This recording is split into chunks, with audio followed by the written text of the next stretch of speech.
Hi, once again, this is Eddie from Antioch. We're doing our weekly Bible study. Actually, it's a quick overview. We go through just a basic reading of this week's lesson in our quarterly. This week, Jesus silences critics. Down here, there's a typo. It says that it's Luke 13, but actually it's Luke 14. Down there in the bottom.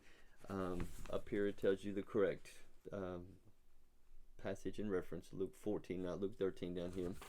But without any hesitation, let's go ahead and get into that. We'll read Luke 14, 1 through 6. It happened that when he went into the house of one of the leaders of the Pharisees on the Sabbath to eat bread, they were watching him closely. And there in front of him was a man suffering from dropsy. Jesus answered and spoke to the lawyers and Pharisees, saying, "Is it lawful to heal on the Sabbath or not?" They kept silent. He took hold of him and healed him and sent him away. He said to them, "Which one of you will have a son or an ox fall into a well and will not immediately pull him out on a Sabbath day?" They could make no reply to this. Now, once again, the religious leaders, the people that wanted to be recognized for their greatness and their abilities, they were always trying to trip Jesus up. They always wanted him to fail, to break one little rule or one little law. It didn't matter about people. Jesus wasn't there for them. He was there for the people. He was there for us. Now, that's something we got to remember, that Jesus always put people first.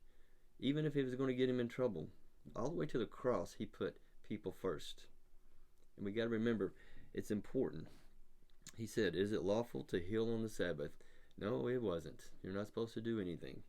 But he just simply silenced the critics with his wisdom by saying, "Is it lawful to heal on the Sabbath?" Simple question, but it kind of put the ball back in their court. Like I say, just a simple question. We don't have to criticize critics to shut them up or to make them look foolish sometimes. Just a simple question, like, why would you not do this? What is your reason for this? Would you not heal? Would you not save your son or ox if it falls in a well? Like I say, Jesus, the wisdom there is just incredible. It's so simple, but so deep at the same time. So anyway, yes, little side story. Say you're walking along a lake, and the sign says, "No swimming allowed by law." And you hear somebody screaming, "Help, I'm drowning." And you look out and there's somebody drowning in the lake. Okay, well, the law says I can't swim, so let them drown, right? Jesus is pretty clear that people are more important. So you swim out there and you save them. You bring them back. It's kind of crazy to use such an example, but that's what they were trying to do to Jesus back then. They just want to trip him up on every little thing because they didn't like what he had to say. The Jews are God's chosen people, no doubt about it, but they refused to accept Christ. To this day, there's a lot that still haven't.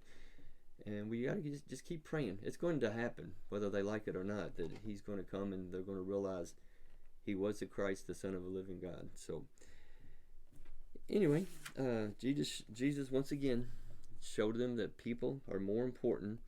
But how can we show that people are more important? I don't have an answer for each of you out there. I hope a lot of people are watching now at this point, but everybody can look around their neighbors, their work, even family. Are people more important than rules and laws and regulations? Is there a way that we can show the love of Christ to them? That's what we need to be working at.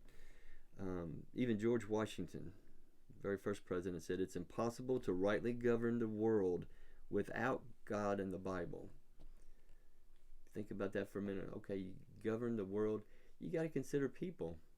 You have to make sure that what you're governing and the rules and laws that you're putting into effect are the best for the people, not just yourself,